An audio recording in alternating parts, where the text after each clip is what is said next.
বিসমিল্লাহির রহমানির রহিম। আজকে আমি আলোচনা করব অর্থনৈতিক দুষ্প্রাপ্যতা ও নির্বাচন সম্পর্কে। অর্থনৈতিক দুষ্প্রাপ্যতা বা স্কারসিটি। দুষ্প্রাপ্যতা স্কারসিটি বলতে বোঝায় অপ্রাচুর্যের সমস্যা, মানব জীবনের মৌলিক অর্থনৈতিক সমস্যা।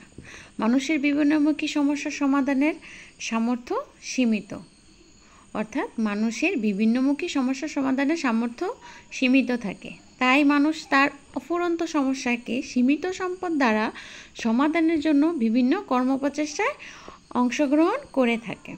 মানে আমাদের অর্থনীতির মূল ও মৌলিক সমস্যাটাই হচ্ছে দুষ্প্রাপ্যতা ও নির্বাচন। মানব জীবনে যদি ধন সম্পদের দুষ্প্রাপ্যতা না থাকতো, তাহলে তো কোনো অর্থনৈতিক কর্মপ্রচেষ্টা চালানোর কোনো প্রয়োজনও ছিল না। তো মানব জীবনের মৌলিক অর্থনৈতিক সমস্যার মূল কারণই হচ্ছে দুষ্প্রাপ্যতা। অসীম অভাব এবং সীমিত সম্পদের মধ্যে সমন্বয় সাধন করার সময় দুটি সমস্যা দেখা দেয়। তো মানুষের অভাব অসীম, অফুরন্ত। একটা অভাব পূরণ হওয়ার সাথে সাথে কি হয়, মানুষের আরেকটা নতুনভাবে অভাবের সূচনা হয় বা আবির্ভাব ঘটে। একটা অভাব শেষ হলো আর একটা নতুন অভাবের আবির্ভাব ঘটে। এখন এত অভাবের মাঝখানে তো আমাদের সম্পদ সীমিত। এই সীমিত সম্পদের মাধ্যমে সমন্বয় সাধন করার সময় মানুষের দুটি সমস্যা দেখা দেয়, যথা একটি হচ্ছে তোমার দুষ্প্রাপ্যতা বা স্কারসিটি। এ হচ্ছে অর্থনীতির মধ্যে সবচেয়ে মূল সমস্যাই হচ্ছে দুষ্প্রাপ্যতা। তারপরে দ্বিতীয় সমস্যা হচ্ছে আমাদের কি, নির্বাচন বা চয়েস। মানে এত অফুরন্ত বা অসীম সমস্যার মধ্যে অসীম চাহিদা, অসীম অভাবের মাঝখানে কি কি সমস্যা আমাদের কিভাবে নির্বাচন করতে হবে, কোন অভাবগুলো আগে পূরণ করতে হবে, কোনগুলি পরে পূরণ করতে হবে, এগুলি নির্বাচন করা আমাদের মৌলিক অর্থনৈতিক সমস্যা। আর এই দুটি সমস্যাকে অর্থনীতিতে যমজ সমস্যা বলা হয়। দেখো, মজার বিষয় হচ্ছে দুষ্প্রাপ্যতা ও নির্বাচন ওতপ্রোতভাবে একে অপরের সাথে এমনভাবে জড়িত, এজন্য এগুলোকে কি বলে, এই দুটিকে আমার অর্থনীতির ভাষায় বলা হয় যমজ সমস্যা বলা হয়ে থাকে।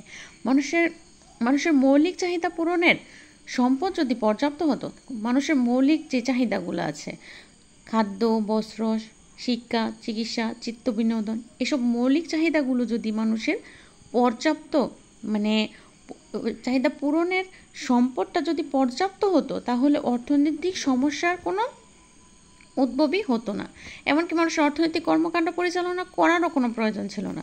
মানুষ যদি তার ইচ্ছা মতো খাবার খেতে পারতো, মানুষ যদি তার ইচ্ছা মতো বস্ত্র পরিধান করতে পারতো, মানুষের সকল চাহিদা যদি একইভাবে পূরণ করতে পারতো, তাহলে তো কোনো অর্থনৈতিক সমস্যাই থাকতো না। কিন্তু অর্থনৈতিক সমস্যার মূল কারণটাই হচ্ছে কি, দুষ্প্রাপ্যতা। যার কারণে আমাদেরকে সমস্যাগুলি আগে সমাধানের জন্য নির্বাচন করতে হয়। কোনগুলি আগে পূরণ করবে, কোনগুলি পরে পূরণ করবে, এগুলি আমি পরবর্তী সময় ডিটেলসে আলোচনা করব। দেখো, সুতরাং কিভাবে সীমিত সম্পদ ব্যবহার করে অসীম অভাব দূর করা যায়, তাই মানব জীবনের অন্যতম প্রধান সমস্যা হয়ে আত্মপ্রকাশ করে। মানে মানব জীবনের অন্যতম প্রধান সমস্যাই হচ্ছে কি, কিভাবে সীমিত সম্পদ ব্যবহার করে অসীম অভাবগুলো দূর করা যায়। তাই মানব জীবনের অন্যতম প্রধান সমস্যা হয়ে আত্মপ্রকাশ করে। আর এই অসংখ্য অভাবের তুলনায় সম্পদের স্বল্পতাকে কি বলে অর্থনীতিতে, দুষ্প্রাপ্যতা বলা হয়ে থাকে। এটি হচ্ছে আমাদের অর্থনীতির সবচেয়ে সব থেকে ইম্পর্ট্যান্ট ও গুরুত্বপূর্ণ বিষয় হচ্ছে এই দুষ্প্রাপ্যতা। দেখো, আমাদের আগেই বলেছি, যে কোনো সংজ্ঞার পাশাপাশি আমাদের কি করতে হবে, সুন্দরভাবে একটা বা দুইটা প্রামাণ্য সংজ্ঞা উপস্থাপন করতে হবে। যেই সংজ্ঞাগুলো উপস্থাপন করলে টিচারদের সামনে সেটা খুব ভালোভাবে টিচাররা নিতে পারে যে না, পড়াটা ভালো হয়েছে, লেখাটা ভালো হয়েছে, ওভাবেই আমাদেরকে সামনে এগিয়ে যেতে হবে। দেখো, অধ্যাপক আর.জি. লিপসি বলেছেন কি, দুষ্প্রাপ্যতার সমস্যা হলো মূল সমস্যাসমূহের মধ্যে অন্যতম একটি সমস্যা। মানে মূল যে সমস্যাগুলো, সেই সমস্যাগুলোর মধ্যে দুষ্প্রাপ্যতার সমস্যাটা হচ্ছে অন্যতম একটি সমস্যা, যা অর্থনীতির অধিকাংশ বৈশিষ্ট্যের সাথে প্রতিবন্ধকতা করে। অধ্যাপক লর্ড জে এম কেইন্স কি বলেছেন? অধ্যাপক Lord J M Keynes, the General Theory of Employment Interest and Money গ্রন্থে কি বলেছে অধ্যাপক লর্ড জে.এম. কেন্স তার the General Theory of Employment Interest and Money গ্রন্থে বলেছেন দুষ্প্রাপ্যতা, সম্পদের ব্যবহার এবং সমাজের আয় ও নিয়োগ ব্যবস্থার আলোচনাই হলো অর্থনীতির মূল বিষয়। মানে দুষ্প্রাপ্যতা, সম্পদের ব্যবহার এবং সমাজের আয় ও নিয়োগ ব্যবস্থার আলোচনাই হলো অর্থনীতির মূল বিষয়।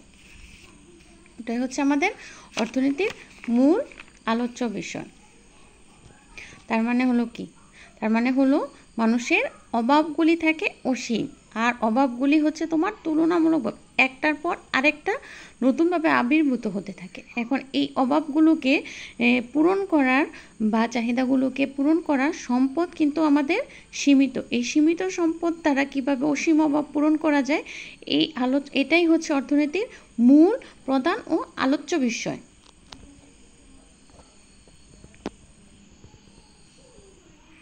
আল্লাহ হাফেজ।